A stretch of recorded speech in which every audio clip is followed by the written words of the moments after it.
What if the timeline of human history is wrong? Why do we find a legendary Atlantean metal inside a Roman shipwreck, a 40,000-year-old bracelet drilled with the precision of a modern high-speed machine, and an entire oceanic city built from basalt columns weighing up to 80 tons? These objects should not exist, at least not in the eras where they were discovered. And yet, they are real. They were excavated, cataloged, measured, photographed. So if all of these impossible discoveries truly belong to our past, then what part of human history has been erased, forgotten, or simply never recorded? For most of modern history, we have treated the human timeline as a straight, unbroken line. Simple beginnings, gradual progress, predictable evolution. Archaeology, textbooks, and conventional scholarship have reinforced the idea that human advancement follows a logical sequence, from stone to bronze, from bronze to iron, from primitive settlements to organized civilizations. But on the ground, scattered across continents and buried beneath layers of earth and time, the evidence tells a more complicated story. In remote caves in Siberia, on the seafloor off the coast of Italy, in the jungles of Micronesia, and in the high mountains of Peru, researchers have uncovered objects and structures that do not belong to the chapters in which history has placed them. These discoveries violate expected technological levels, appear in places they should not be, or predate the rise of the civilizations capable of producing them. They are known today as out-of-place artifacts, or OOP arts, and they challenge the very logic of the human timeline. What makes these discoveries especially compelling is that they are not vague myths or folklore. They are measurable, analyzable, and often stored in museums and research institutions. Metallurgists have tested their composition. Geologists have examined their layers. Archaeologists have documented their excavation sites. And yet, despite being grounded in data, many of them yield conclusions that make scholars uneasy because they do not fit. Why would a legendary alloy described by Plato appear in a Roman shipwreck centuries later? How can a bracelet dated to 40,000 years ago bear drilling marks that resemble the spiral signature of modern high-speed machinery? Why does an ancient city built on the ocean require engineering techniques that even today would be expensive, difficult, or outright impossible without heavy equipment? There are only three possibilities. The dating is wrong, the interpretation is wrong, or something about our understanding of ancient humanity is incomplete. This video does not claim to rewrite history.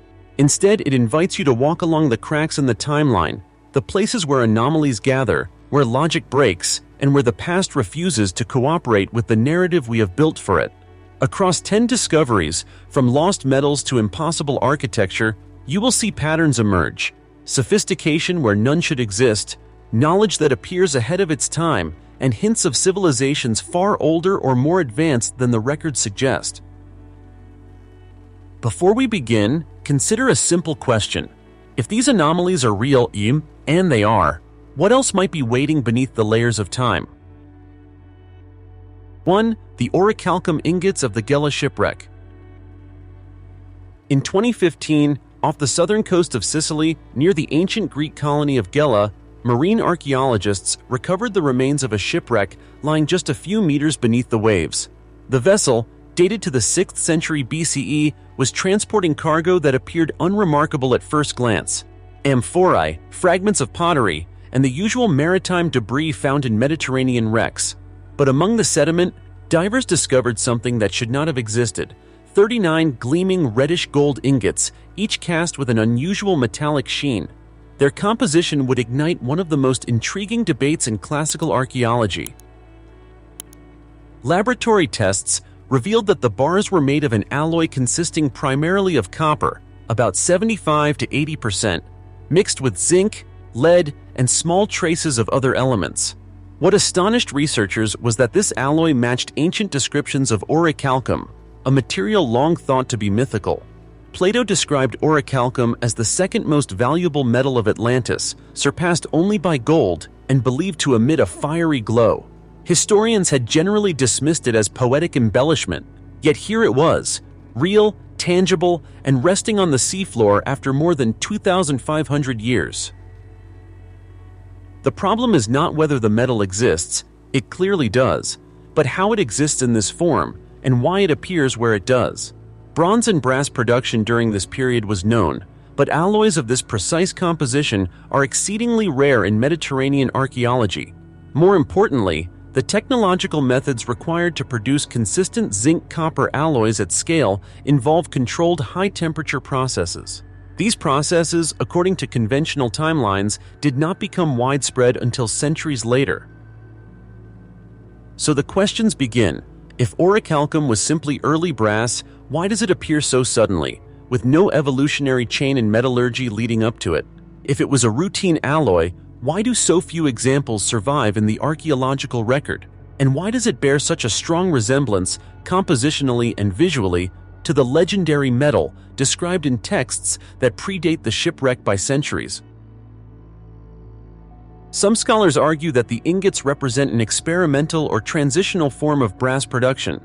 Others propose that the bars reflect a lost metallurgical tradition, possibly inherited from earlier, unknown sources. A more speculative school of thought suggests that Plato's description may have been rooted in real materials circulating in the ancient world, materials whose origins are now forgotten.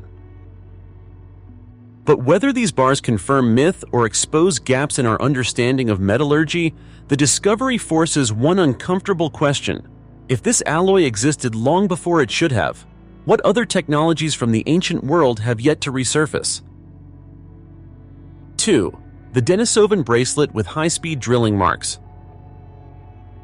In the frigid Altai Mountains of Siberia lies Denisova Cave, a site that has reshaped our understanding of ancient humanity. Excavations here have revealed DNA traces of an enigmatic human lineage, the Denisovans, known primarily through genetic evidence rather than physical remains. But among the fragmented bones and stone tools, archaeologists uncovered something that should not belong to a Paleolithic world: a polished chlorite bracelet exquisitely crafted and dated to approximately 40,000 years ago. Unlike typical Stone Age ornaments, this bracelet exhibits a level of precision that startled researchers from the moment it was first examined. The chlorite itself is a difficult material, requiring careful shaping due to its layered structure. Yet the inner surface of the bracelet is nearly perfectly circular, and its edges show uniform polishing that suggests long, deliberate refinement. But the greatest mystery lies in a single feature: a drilled hole, not crudely chipped but carved with a smooth, spiral motion that resembles the signature of modern high-speed drilling equipment. Microscopic analysis by Russian researchers revealed spiral grooves inside the opening, indicating the use of a tool rotating at a speed far beyond what is possible with hand-driven drills made of stone, bone, or wood. The consistency of the pressure and the regularity of the spiral pattern imply mechanical control. In other words, the hole appears as though it was made by a machine, not primitive tools. This is where the timeline collapses. The Denisovan bracelet predates the emergence of advanced metallurgy, the wheel and axle mechanism, and complex craft technologies by tens of thousands of years. It is older than agriculture, older than pottery, older than most cave art. And yet someone, a people we know almost nothing about, engineered an object requiring knowledge of rotational mechanics, precision tooling, and aesthetic refinement. What explanations exist? Some scholars argue that abrasion with sand and leather straps could mimic spiral drilling marks, though the uniformity challenges this view. Others propose that the pendant attached to the hole required such precision, pushing these ancient artisans to develop unfamiliar techniques. A more radical hypothesis speculates that Denisovans might have inherited lost technological knowledge from even earlier groups, a theory impossible to prove, yet difficult to dismiss given the evidence. Regardless of interpretation, the bracelet forces a confrontation with an uncomfortable truth. 40,000 years ago, someone possessed a degree of craftsmanship that does not fit the trajectory of human technological development. So we must ask, if this level of precision existed in the Paleolithic era, what other traces of advanced knowledge have vanished with the Denisovans? 3. Waffle rock, the geometric stone pattern that shouldn't exist. On the shores of Jennings-Randolph Lake in West Virginia stands one of the most visually striking geological anomalies in North America. a massive stone block covered in repeating geometric patterns. Locals call it waffle rock, a name befitting the grid of raised interlocking polygons etched across its surface. At first glance, the formation resembles a cast metal plate or the imprinted mold of an ancient industrial device, yet it is made entirely of stone, embedded in the landscape long before the lake was formed. Waffle rock's pattern consists of hexagons and pentagons arranged with near-mechanical precision.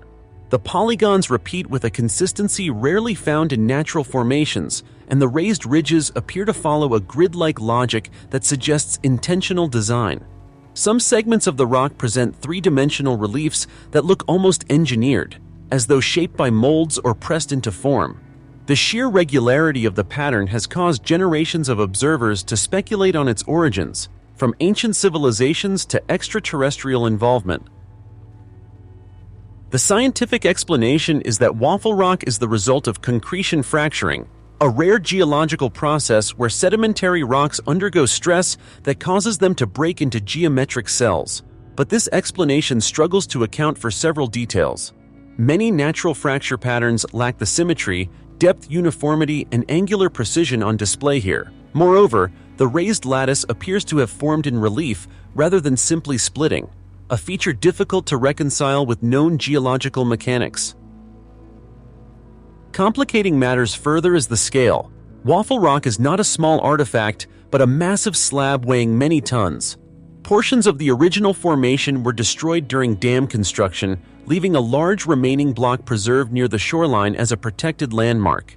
Visitors often remark that the stone looks engineered, cast, or printed, and even trained geologists have acknowledged that the formation's geometry is unusually regular. What explains this anomaly? Some researchers argue for a unique combination of pressure, sedimentation, and mineralization that produced an exceptionally symmetrical pattern. Others suspect that the visible slab represents only part of a larger formation, making the pattern appear more structured than it truly is. More speculative theorists suggest anthropogenic origins, that ancient engineers or unknown groups may have shaped it intentionally, though no tools or associated artifacts have been found. Still, the impression remains difficult to shake. Waffle rock looks designed. Which leads to a simple yet disquieting question. If this pattern truly formed naturally, why does it imitate the geometric logic of human engineering so closely? 4. Nan Madol, the oceanic megastructure built from impossible stones. Far out in the Pacific, on the remote island of Pohnpei in Micronesia, lies one of the most enigmatic architectural complexes in the ancient world. Known as Nan Madol, this sprawling city rises directly from the ocean, composed of more than 90 artificial islets connected by tidal canals.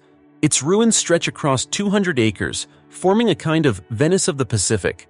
But unlike Venice, Nan Madol was not built with bricks, wood, or carved limestone. It was constructed from massive basalt columns, some weighing between 25 and 90 tons. Stones so heavy that even modern cranes would struggle to lift and position them with ease. The city's architecture is a marvel of engineering.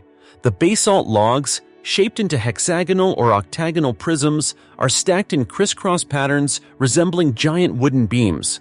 The walls of the largest structures stand up to 30 feet tall, with interlocked columns laid like oversized logs in a monumental lattice. The precision with which these stones are placed, balanced and aligned, defies the limitations of the region's known technology. There is no evidence of pulleys, wheels, draft animals, or metal tools in Pohnpei's ancient culture. Yet someone transported tens of thousands of tons of basalt across considerable distances and set them into place with extraordinary care. The source quarries for much of this basalt lie miles away, over rugged terrain and across water. How were the stones moved? Oral traditions speak of sorcerers who could make the stones float through the air. While obviously metaphorical, these stories may reflect an ancient memory of forgotten techniques or now lost engineering methods. The challenge becomes even more perplexing when considering sea level changes. Some stones appear to have been placed at elevations that suggest construction began long before current shorelines stabilized. The anomalies multiply. Why build a city in the ocean at all? Why use stones so large that construction would have been a monumental burden? Why select a location vulnerable to tides and storms? Scholars have proposed ritual or political explanations, but none account for the engineering ambition. Some researchers argue that basalt columns naturally fracture into log-like shapes, making them easier to stack. Others suggest communal labor over generations. Yet these explanations do not address the transportation problem or the scale of the endeavor. The possibility of a highly organized, technically sophisticated culture, now vanished, lingers beneath every fallen column. Which leads to an unavoidable question. If the builders of Nan Madol commanded such mastery over stone and engineering, what else might they have achieved that has not survived the ocean and time? 5. Plimpton 322, the mathematical tablet, centuries ahead of its time. In the early 20th century, an unassuming clay tablet surfaced in the collection of American publisher George Arthur Plimpton. Numbered Plimpton 322, the fragment came from ancient Mesopotamia and dates to around 1800 BCE, during the Old Babylonian period. At first glance, the tablet appears simple. 4 columns of cuneiform numbers etched neatly into baked clay. But when historians and mathematicians deciphered those numbers, they realized they were looking at something extraordinary, a mathematical document centuries, perhaps millennia, ahead of its expected era. The tablet lists sets of numbers that correspond to what modern mathematicians recognize as Pythagorean triples, integer solutions to the equation (2 plus b2 = c2). These triples form the basis of right triangle geometry and trigonometry, yet Plimpton 322 predates the birth of Pythagoras by more than 1,000 years. In effect, the Babylonians were using advanced geometric principles long before the Greeks formalized them. More striking still is the precision. The ratios on the tablet align with concepts akin to trigonometric functions, expressed not in degrees but in the Babylonians' sophisticated base 60 numeral system. Some researchers argue the tablet represents an early trigonometric table, the oldest known in human history. Others believe it served as a tool for engineering, surveying, or constructing temples with precise right angles. Whatever its purpose, the mathematical sophistication is undeniable. Here lies the mystery. How could a civilization without modern algebra, calculators, or even the conceptual language of trigonometry generate such an exact and systematic dataset? Babylonian mathematics was known to be complex, but nothing else from this period suggests the use of abstract geometric relationships at this level. The tablet seems to appear fully formed, with no clear developmental lineage. Various explanations have been proposed. Some scholars suggest that Babylonian scribes were conducting practical calculations for architecture, inadvertently creating trigonometric patterns. Others think the tablet preserves knowledge from an even older tradition, a mathematical inheritance passed down from cultures whose records are lost. A more controversial hypothesis argues that Plimpton 322 hints at a broader, more systematic mathematical framework that has since vanished from the archaeological record. What is certain is that the tablet does not fit neatly into the accepted timeline of mathematical progress. It raises the possibility that ancient civilizations possessed intellectual tools far more advanced than we assume, tools that may have guided their architecture, astronomy, and engineering. Which leads to the next logical question. If a 4,000-year-old clay tablet contains mathematics ahead of its time, what other lost sciences might be hidden in the ruins of the ancient world? 6. The Fuente Magna Bowl, Sumerian script in the Andes. In the highlands near Lake Titicaca in Bolivia, a farmer reportedly discovered a large, ornately decorated stone bowl on the outskirts of his property. At first glance, the artifact, now known as the Fuente Magna Bowl, appeared to be a ceremonial vessel of local Andean origin. Its shape, motifs, and craftsmanship suggest a ritual object. But when researchers examined the interior of the bowl, they found something that ignited decades of controversy. Inscriptions resembling Sumerian writing, thousands of miles from Mesopotamia and separated by vast stretches of time and culture. The bowl features 2 distinct forms of script. One appears to resemble Proto-Sumerian pictographs, the kind used in Mesopotamia during the late 4th millennium BCE. The other resembles a more linear script, faintly similar to later cuneiform-derived symbols. No known Andean writing system uses anything like these signs. The presence of such inscriptions in the heart of South America is, to put it mildly, anomalous. If authentic, the implications are staggering. The bowl would indicate some form of transoceanic interaction between ancient Mesopotamia and the Andean cultures, long before the rise of the Inca and long before any accepted evidence of intercontinental contact. It would suggest that either ancient peoples traveled far more widely than historians believe, or that fragments of an older, more interconnected world survived into later cultures. Skeptics, however, argue that the inscriptions may be a modern forgery, pointing to inconsistencies in the carving styles. Others suggest the bowl could have been influenced by early explorers or missionaries who brought Near Eastern artifacts to the region. Yet these explanations often fail to account for the bowl's discovery context, the weathering of the inscriptions, and the mixed hybridization of the scripts, which do not match any known historical copying tradition. Even scholars who doubt the Sumerian connection admit that the bowl's iconography and engravings are unlike anything typically found in Andean archaeology. The combination of Old World motifs and New World materials creates a puzzle with no satisfying resolution. So what does the Fuente Magna bowl represent? A genuine artifact of forgotten contact between distant civilizations? A misunderstood relic of a local culture that briefly experimented with symbolic systems? Or the remnant of an even older, unknown tradition that left only faint traces behind? Regardless of the explanation, the bowl forces a reconsideration of ancient cultural boundaries, and it leads to an unsettling question.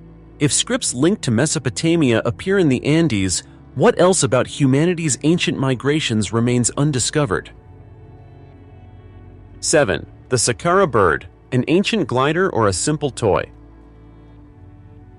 In 1898, during excavations at the vast Saqqara necropolis in Egypt, archaeologists uncovered a small wooden artifact buried among grave goods dating to roughly 200 BCE.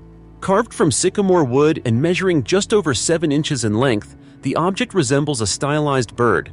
Its wings are straight, its body aerodynamic, and its tail fin is vertical, a feature no bird possesses in nature. At first, it was catalogued merely as a funerary figurine, but as researchers studied its shape more closely, they realized the piece defied simple classification. Today, it is known as the Saqqara bird, one of Egypt's most intriguing archaeological puzzles. The design raises immediate questions. The wings are not curved like those of typical bird depictions in Egyptian art.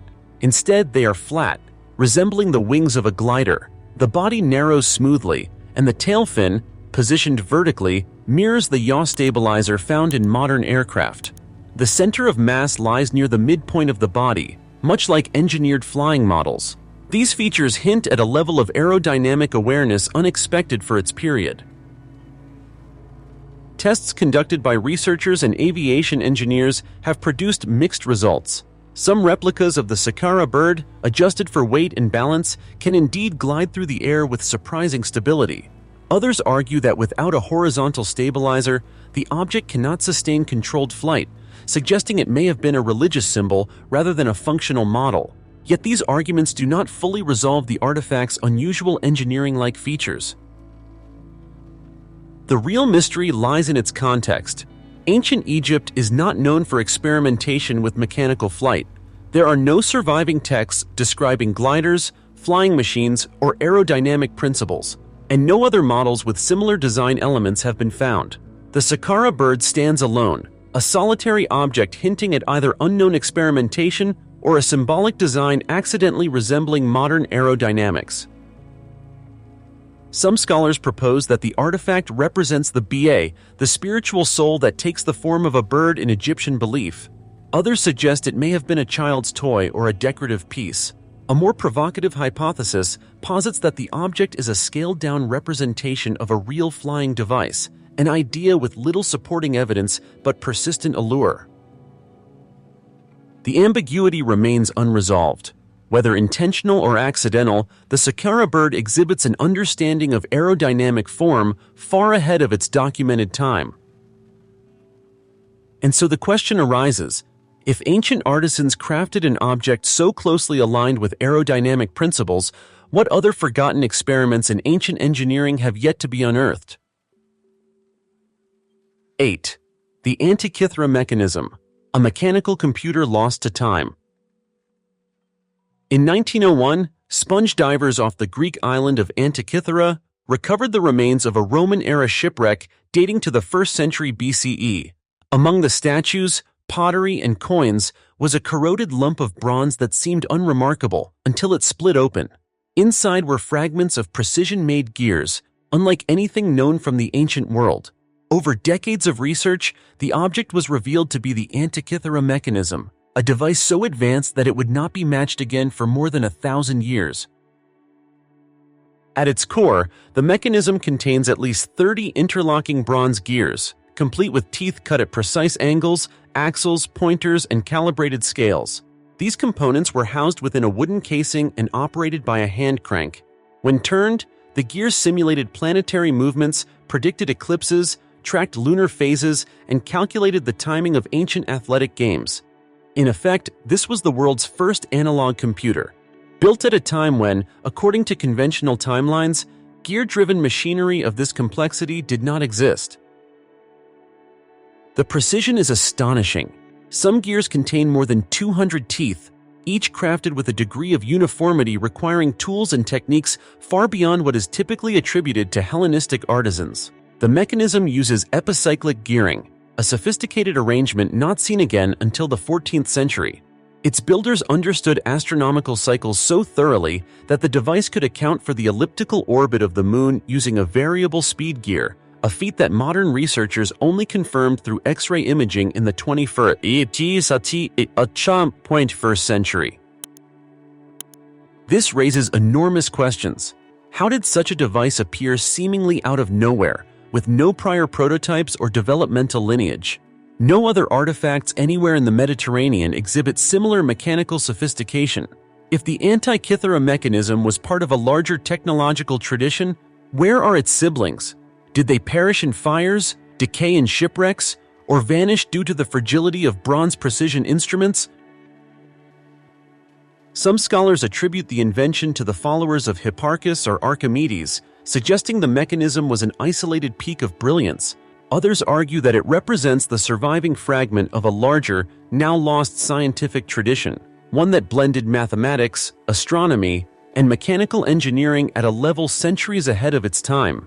A more radical hypothesis proposes that we have underestimated the true technological capabilities of Hellenistic Greece. What is undeniable is that the Antikythera mechanism does not fit the accepted narrative of linear technological development, which forces us to ask, if one ancient device functioned as a mechanical computer, what other sophisticated machines might have disappeared before history had the chance to record them? 9. Peru's polygonal megalithic walls, stonework beyond known engineering. High in the Andes, in and around the ancient cities of Cusco and Sacsayhuaman, stand some of the most perplexing stone structures on Earth. These walls, composed of massive and irregularly shaped blocks, are fitted together with such incredible precision that not even a razor blade can slide between the seams. Some stones weigh 20 to 120 tons, yet they interlock in complex, multi-angled geometries, 12, 20, even 30 sides, forming a kind of three-dimensional puzzle that appears engineered rather than merely assembled. The craftsmanship defies conventional explanations. Unlike the rectangular blocks found in Greek or Egyptian masonry, the Andean stones were not standardized. Each piece was carved uniquely, with bulges, indentations, and angles that match its neighbors, like a custom-cut key fitting a lock. The contours of the stones wrap around each other in a way that suggests intimate knowledge of load distribution and seismic resistance. Indeed, these walls have survived countless earthquakes that devastated later colonial buildings, a testament to their engineering brilliance. What makes these structures particularly baffling is the absence of iron tools among the pre-Inca cultures traditionally credited with constructing them. The stones, often andesite or diorite, are among the hardest rocks to shape, requiring technologies capable of sustained, precise abrasion or impact. Yet no chisels, cutting devices, or workshop remnants have been identified that match the quality of the work. Additionally, the surfaces of many blocks show signs of smoothing and polishing that imply careful finishing techniques. Even more mysterious is the method of moving the stones.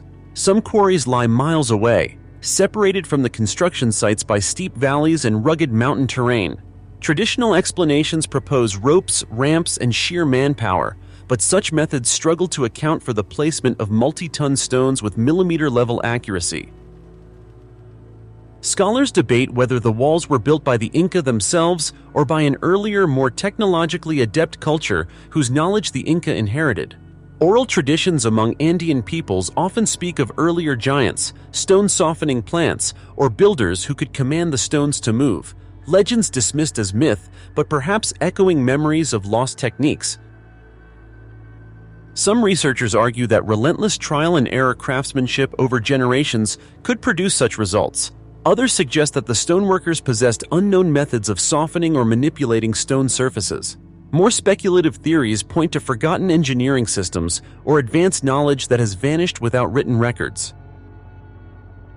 Regardless of origin, these walls stand as a monumental contradiction to the established timeline. And they lead to a challenging question. If ancient Andean builders mastered stoneworking techniques we still cannot replicate easily today, what level of technological understanding have we overlooked in the archaeological record? 10.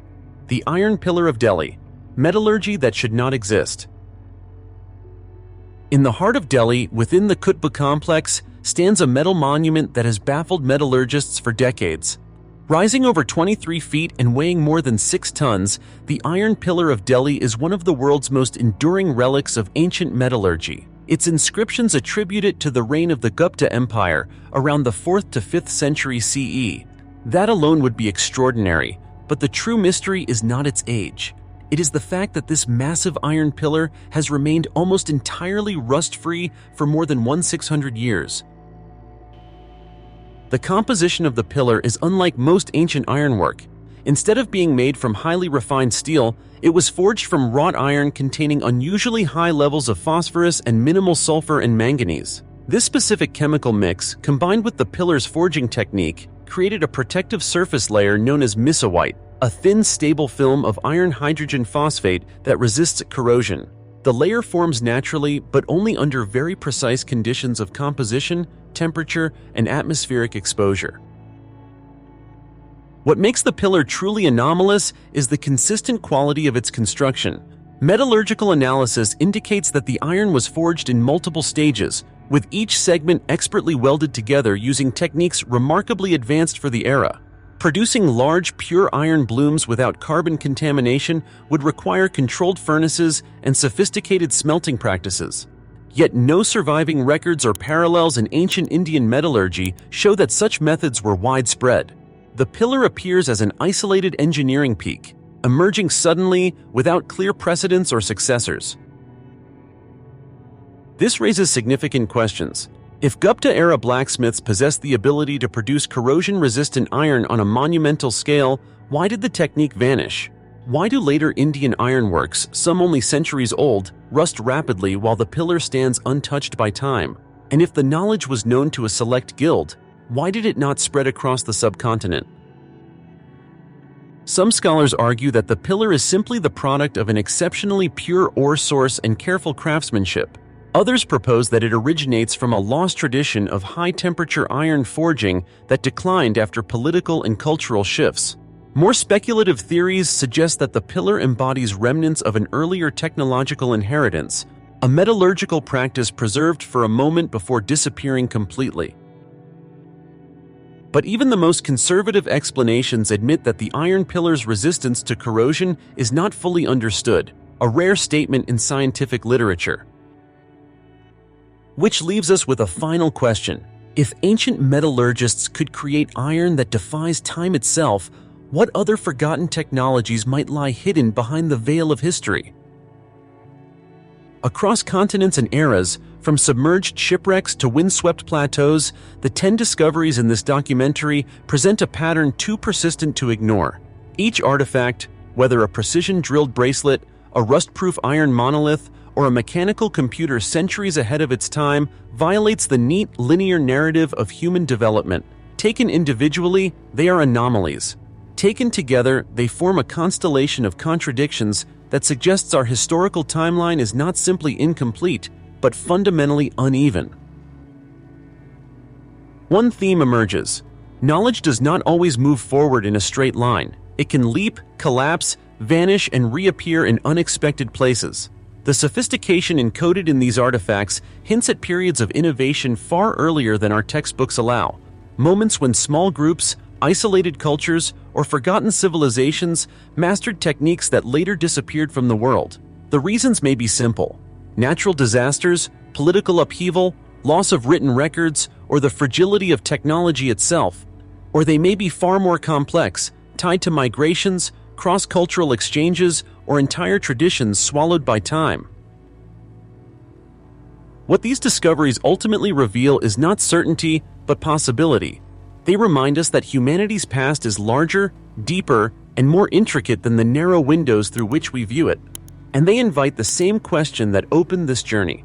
If these artifacts are real, and they are, what part of our story is still missing? Perhaps somewhere beneath centuries of sediment, sealed in a cave, buried under a collapsed temple, or resting on the floor of an undiscovered shipwreck, lies the next anomaly. The next clue capable of reshaping everything we think we know. Until that moment arrives, the question remains open, and the timeline of human history waits silently for its next fracture. If you found value in this exploration, consider joining the conversation, sharing your own insights, and following the channel as we continue uncovering what history tried to forget.